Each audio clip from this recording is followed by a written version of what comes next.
things like phthalates and parabens and sulfates, should we avoid them? Because there's so many sulfate-free, and there's a lot of marketing like we don't have any parabens, sulfates, and etc. in our Yeah. product. You're asking a lot of different questions there, right? Sorry. So let's go with phthalates first. Okay. Phthalates are not an ingredient that people add to their cosmetics, right? Okay.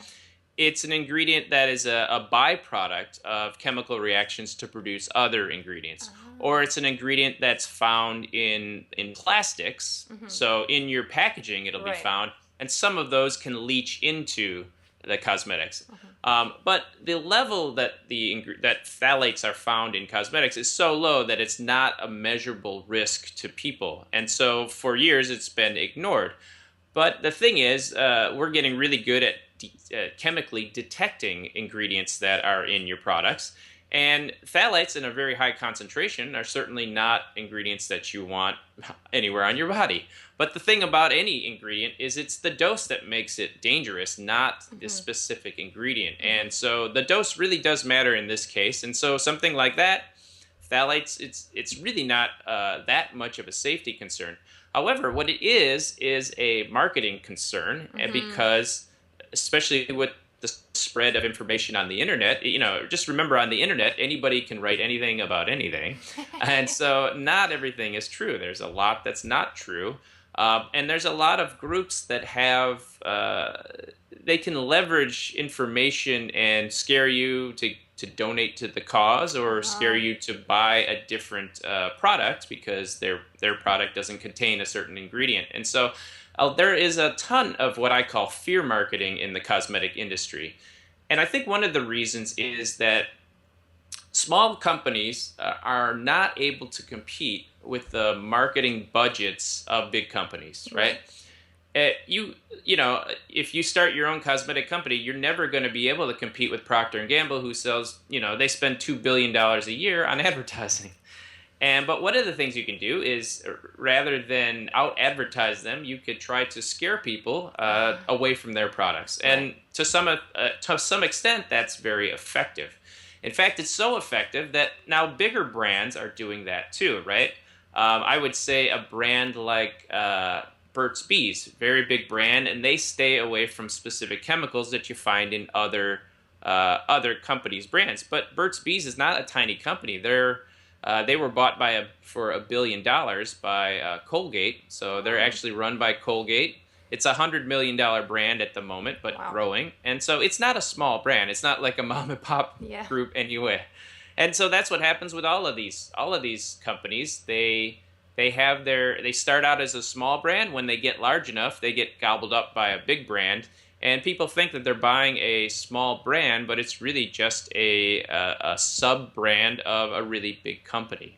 So let's talk about parabens. Parabens are they're a preservative, and they've been used in cosmetics for over 60 years. And they've been safety tested a number of times, and there's never really been an issue with parabens. Now, there was a study in 2005 which looked at breast cancer tissue from people, and they saw in the breast cancer tissue there was they found parabens in that tissue.